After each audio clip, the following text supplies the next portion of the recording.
Today we're making homemade tofu, and it's a lot easier than you think. To get started, what you're going to need is some dry soybeans. Now, we have a link below for the ones that I use. They are non-GMO and organic, and I used 1 cup, soaked them overnight, and drain them, and this is what you get. It's about 2.5 cups of the beans. Cool thing about them is they start out round and they end up looking just like regular beans. Now, I just toss that water away, rinse them off, make sure everything's good. Then what I'm going to do is take that and put it directly into my blender. This recipe is easier if you have a high-powered blender. If you don't, just blend it a little bit longer, should be just fine. And then I'm going to add water. Now this happens to be our filtered water that we have at our house. It's not anything super fantastic. It just happens to be RO water. If your tap water tastes good, use that. Basically, don't put water into this that you wouldn't want to drink because you are, in a sense, using the water as a main ingredient. So it's important. And I'm just going to fill this to about the 6-cup mark. I might even go a little bit more. The exact amount isn't all that critical because though we are actually making soy milk first, we are actually getting rid of most of that water eventually. So you want some mass, but at the same token, you don't want to overdo the water. So I'm going to make sure my lid is on there real good, and I'm going to blend this. How long? Probably about 1 minute to 1.5 minutes with my particular blender. So if you're using a less powerful blender, you probably want to go a few minutes. You might even need to go 2 minutes, shut it off, and then go another 2 minutes just to make sure. You want to blend this as finely as possible. One note about the beans and soaking them. You might be tempted, like I was, to use your Instant Pot to pressure cook the beans. I did that once and it wouldn't work. They didn't coagulate. So I've never tried it again. It could have been just a fluke. I'm not really sure, but I would actually soak them because I believe it actually does change the chemical composition of the beans themselves. It also makes them more nutrient assimilable for you. So probably best to just do it. Anyway, our blending is now done. And what we have is basically a raw soy milk, okay, that has all the pulp still in it. That's an important fact. All the pulp is still there. You don't really want the pulp in your soy milk. So I have here a nut milk bag, and I'm a large pot. Make sure your pot is at least twice the size of the volume of soy milk that you made, because you have to heat this stuff up and it expands as it heats. And I'm just going to pour it through the nut milk bag. This should be interesting. I usually do this with 4 hands. Oh, look at that. It's working. Now at this point, if you notice that it smells kind of bitter and beany, it's because it's raw. It hasn't been cooked yet, okay? Beans, you don't generally eat them raw, so that's why we're going to have to cook this. But for now, what I want to do is give this a squeeze and get all the milk out and leave behind the okara, or basically the dregs of making this. It's the fibrous material. It's kind of like soy flour, although it's really nutritious and it's actually useful for a lot of things. You can compost it if you want to, or you can just stuff it in bags, keep it in the fridge, keep it in the freezer, and use it as you want. I'll have some okara recipes coming soon. Now, the trick to this is you want to twist the bag a little bit, just like making any nut milk, because this is essentially soy milk. You just want to get as much liquid out as you can, because every bit of liquid that you get is more tofu you're going to end up with. This makes about 1 block of tofu. So 1 cup of beans, 1 block of tofu. Well, you want to get all the milk out that you can. You don't want to burst the bag, so just be careful. I'm applying a pretty good amount of pressure and I have it twisted here. It's still sort of coming out, but yeah, that's about it. I don't want to break the bag, so I'm just going to put this in a bowl. Okay, so now we have our soy milk.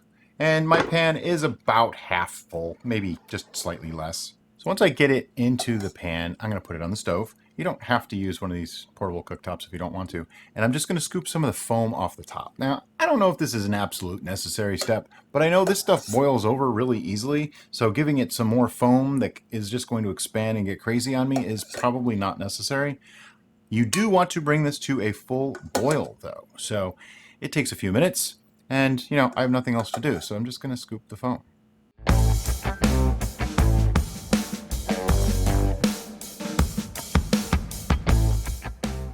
The reason for bringing it to a boil is this. As I said, this is raw soy milk. Right now, this would taste really bitter and beany and really gross. And trust me, from past experience, because I made mistakes making it, it doesn't taste very good, especially in coffee. But if you bring this to a boil and leave it on that boil for about 10 to 15 minutes, I like 12 minutes as a nice round number, that beany flavor goes away. And this actually starts to taste really, really good. It tastes a lot more like milk. And at that point, now it is cooked and it's ready for the next step. But for now, I just want to keep stirring this, keep it moving so that it doesn't burn to the bottom of my pan, and it sometimes will form a skin on top if you just let it sit. So I just like to, give it a good stir while it's going. As you get close to the boil, keep a good eye on it.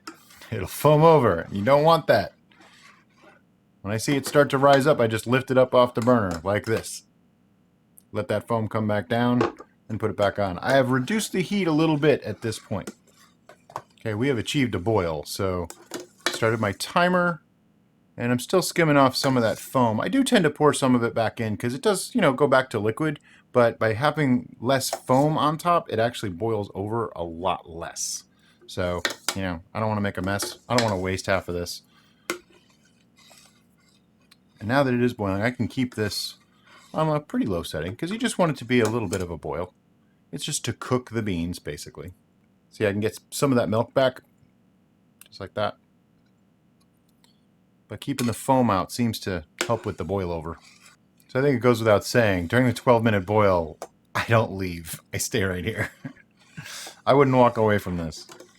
And as it cooks, you can even tell from the smell of it that it's different. The beaniness is kind of cooking off. It's smelling a little sweeter. It smells like a rich cream almost to me. Now, that's just me. Your mileage may vary. Something else that's interesting is we were making cashew and almond milk for a long time, and then found out that, almond milk actually has a lot of fat. Cashew milk was the easiest because we didn't even need a bag. Just blend the heck out of it, and pour it right into the pitcher, and it settled out a little bit at the bottom, but that was no big deal. But I'm finding out that soy milk actually is a lot more nutritious, has way more nutrients. It actually has more protein, and the protein in soy, as opposed to some other things, is actually a complete protein. So it's really, really good for you. And that's why tofu is such a great meat substitute or protein source, if you will. And that's why we started making our own. Now, we do supplement by buying some from the store too. This is firm or extra firm tofu, but silken tofu is another recipe that I'll be making sooner or later. But it is a whole different thing, and that we use for various other things, like sauces and making cheese and things like that.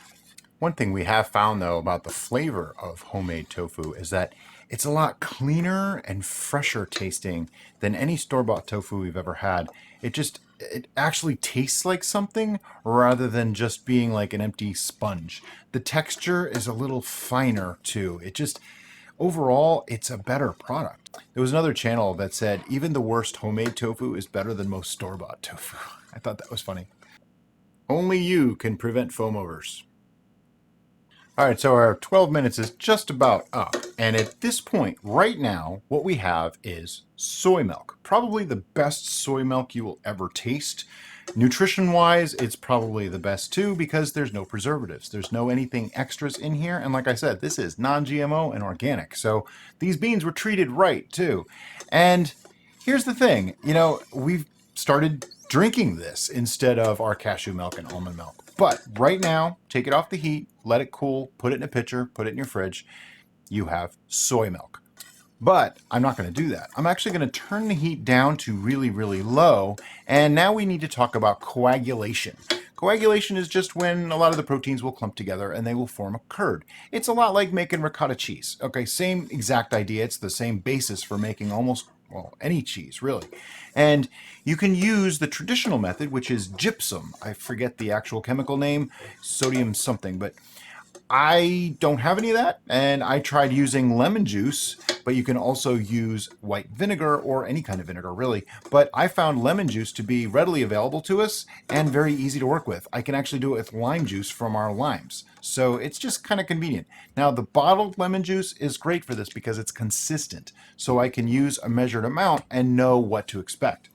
to do this is really, really simple. I have my heat down to about as low as it can go, and I usually do 2 to 3 tablespoons. Now I'm going to put in 2 tablespoons first and see if that works. What I mean by works is I'm going to stir that through just briefly, and then I want to still the pan. Basically just hold the spoon in place so that that liquid stops moving. You can already see by the back of the spoon, it's starting to coagulate. But will it finish coagulation fully? That's the thing. Sometimes 2 tablespoons does, sometimes it takes a third tablespoon. So I let this sit for about 10 minutes. If it's not fully coagulated, then I let it go for another 10 or 15 minutes with another tablespoon. You do want to keep a really close eye on your heat at this point, and you can even turn it down to the lowest setting or off. A lot of the time I will just shut it off because there's really no need to heat it at this point.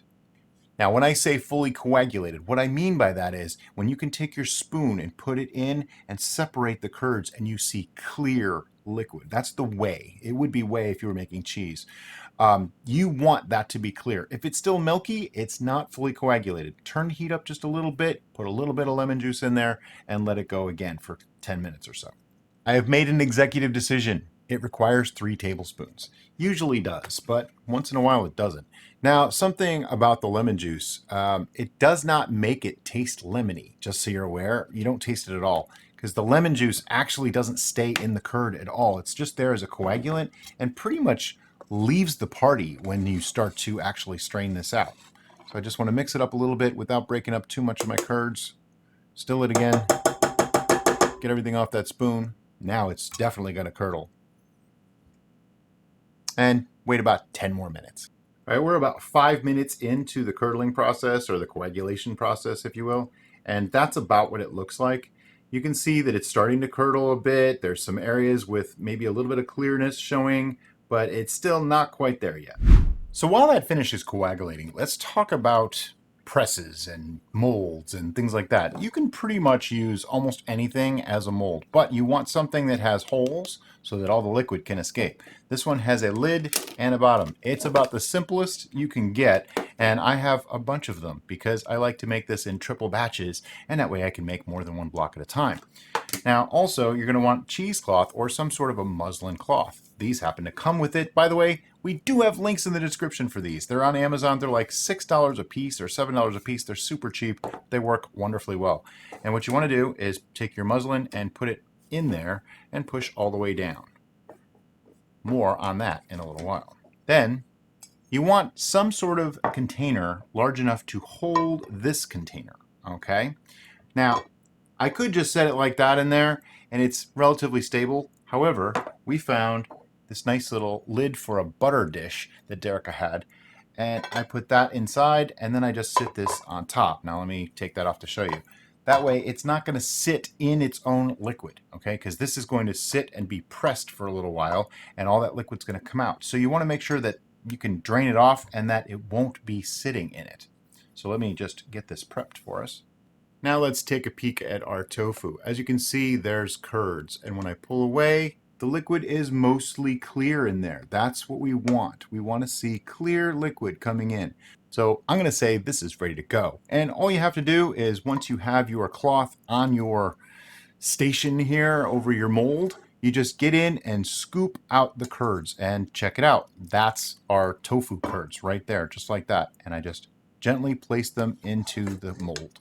Kind of be careful. They're not super strong, so they are relatively fragile. You don't want to break them up too much. And I use a slotted spoon. That keeps some of the really tiny particles from not getting through, but that's okay because I am going to end up probably pouring most of this through at the end anyway. Now, once I get to the bottom, you can really see the clear liquid and the little bit of leftover curds that are there. And here is inside our tofu mold, and you can see what that looks like. When you get down to this point, you can leave these. You don't have to get every last bit. I like to get as much as I can, so I'm just going to use a very small sieve and try to get all those curds to one side and just sort of scoop through that liquid. You can also just pour it directly on. I don't really have space in here right now, so I don't want to do that. So I'm just going to kind of scoop a little bit more of these curds out. Once I've gotten out as much of the curds as I possibly can, I just like to fold over the cloth, and there's really no direct way to do this. One side's usually a little bit bigger and I make sure it's all covered, Then I fold that side over, then fold the sides in. Just try to make it neat is the gist. Then you put the lid on top, and I'll push down a little bit, and you can see how much liquid has already come out just from what we did so far. And then place some weight on it. Just happen to be using a can of jackfruit. But what I want to do at this point is let this sit for 3 to 4 hours. Some people don't even press it that long. I like my tofu really firm. So I'm going to drain this as well as it starts to get full, because again, we don't want this to be sitting in its own juices. And after a few hours, here's our finished tofu. Now I'm just going to flip this over, pop it out onto the table, and let's unwrap this. It firmed up really nicely, which is what we want.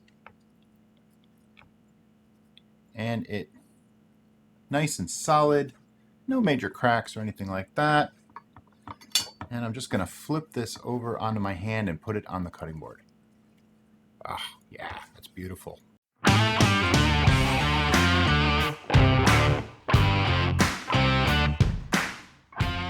And just to show you what the texture is like on the inside, let me just give this a quick cut in the middle and take a look. Non più tra I farfalloni amoroso, notte giorno di torno girando, delle belle turbando al riposo, narcisetto d'amor. Delle belle turbando al riposo, narcisetto d'amor. So as you can see in the middle, it's just nice and solid, looks like tofu to me. So once you have it to this point, obviously probably not cut in half. You can take that, put it into any container that you like, put a little bit of water in there. I only put it about halfway up, and you can store that in the fridge for, I wouldn't go more than say a week, because there's no preservatives, there's nothing in this. But you can also take that firm tofu before you put it in water, put it in a plastic bag, wrap it up, whatever you need to do, and put that in your freezer where it'll keep for, well, as long as you need it to, basically. But that is my recipe for tofu. Hope you enjoyed it. And if you look up, there's another video up there. You might like that one too.